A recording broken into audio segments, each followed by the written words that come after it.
Drugs mafia কালাম তার first 10 জন মানুষ Mizoram jail এখনো আসন ড্রাগস কেলেঙ্কারির কারণে হে গত 2023 তার বাড়ি থেকে ড্রাগস ধরিয়া নেওয়া হয়।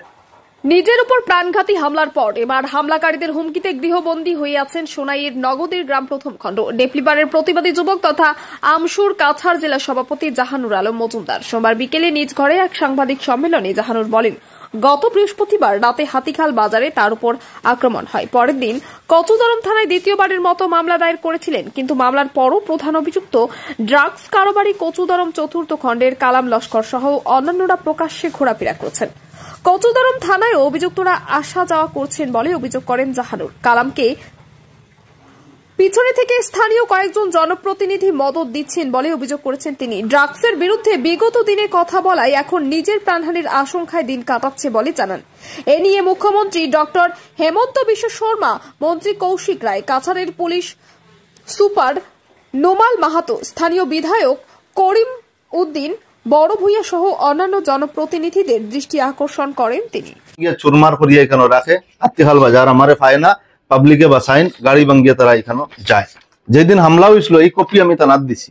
যেদিন হামলা হয়েছিল কারা কারা হামলা করছে এই দেখেন, এই কাগজপত্র সব আমার কাছে আছে। এটা আমি কচুদরম থানার ওসি সাহেবরে এফআইআর এর লগে অ্যাটাচমেন্ট করিয়া এইরকম রিপোর্ট আমি তারা দিছি। দেওয়ার পরে কোনো অ্যাকশন দিছে না। যে প্রথম দিন আমার হামলা তারা করছিল, আমি কইছিলাম আমার কাছে পয়সা আসলো 4,25,000 টাকা, এটা রেকর্ড আছে আর ব্যাংকের সিসিটিভি ফুটেজ আছে, আপনারা ইনকোয়ারি করতে পারবা। টাকা আসলো আর ওদিন আমার হামলা করা হয়েছে। এর পিছনে কিতা রহস্য আছে পুলিশে এখনো কোনো তদন্ত করডা না। আমি আমার লিগেলি কমপ্লেন দিছি আর এখন পুলিশে আমার কইতরা যে আপনি আও ওসি সাহেব থানা তাইয়া একটা মামলা করো। আমার কথা হইলো আমি যখন মার্চের 25 মামলা করছি লিখিতভাবে দিছি, আবার 24 তারিখের পরে 25 জুলাই ডাইরেক্ট কমপ্লেন আমি দিছি। এরপরে আরেকটা অনলাইনেও আপনি 25 তারিখের হামলা বাদে 26 তারিখ দিলাম।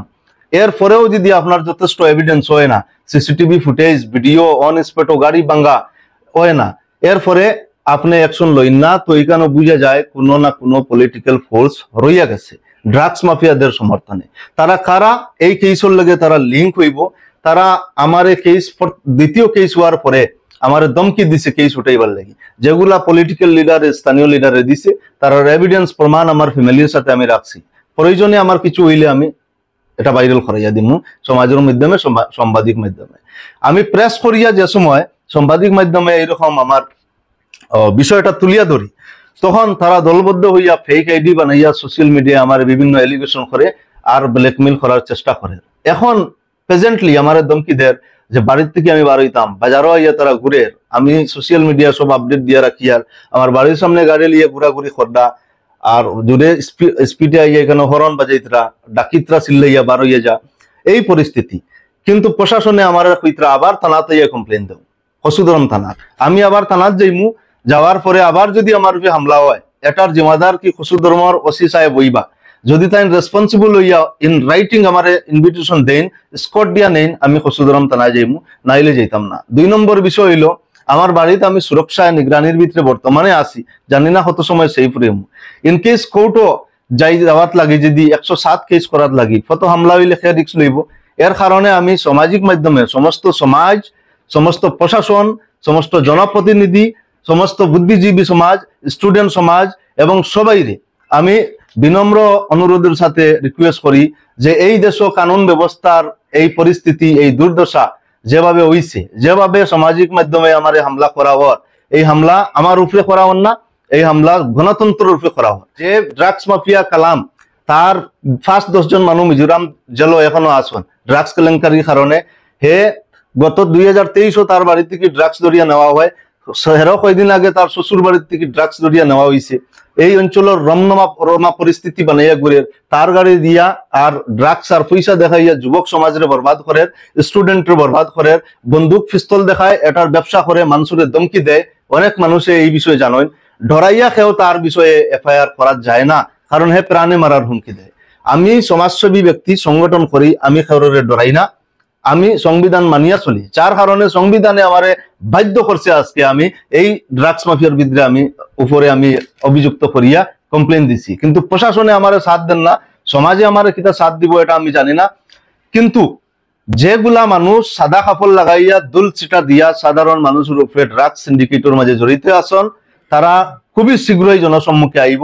গোটা পূর্ব সোনাই গোটা কাছাড় ডিস্ট্রিক্টের মানুষে দেখবা যে আসলে তারা পলিটিশিয়ান না সমর্থনে কাজ করে, না ড্রাগস মাফিয়ার সাথে পয়সা লইয়া রাজনীতি খেলায়, ড্রাগস মাফিয়ার শেল্টার দেওয়ার কাম করে আর এটার কন্ট্যাক্ট নেয়।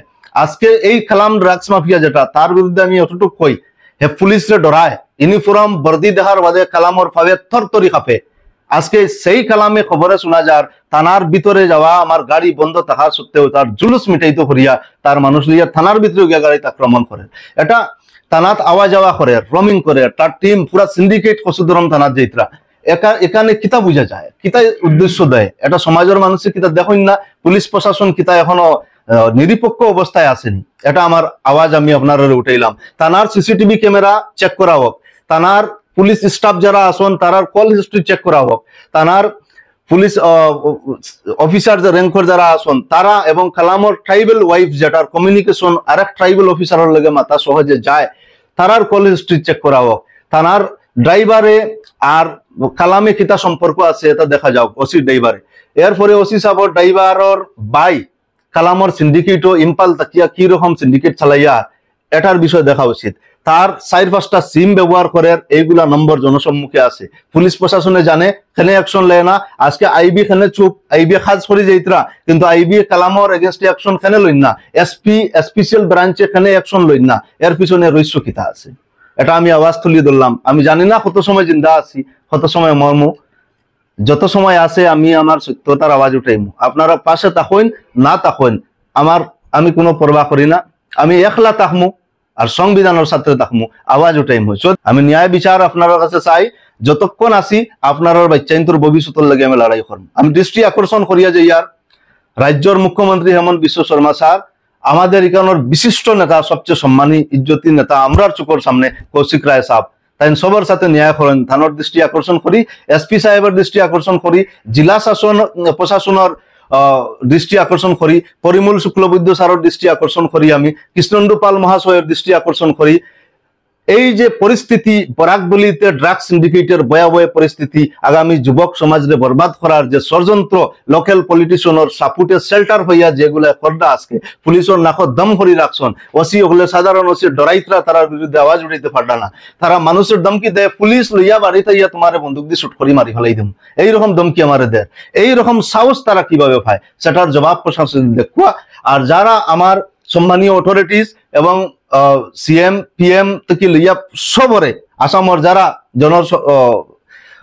সমর্থনে আসন বা জনতার সাহায্য করা এন্ট্রি ড্রাগসের এগেনস্টে আসন, সবার আমি অনুরোধ করি আপনারা কিতা আমার দ্বারা এখন দাঁড়াইতা নানি, আপনারা ড্রাগস মাফিয়ার বিরুদ্ধে কিতা আমার সাহায্য দিতা নানি।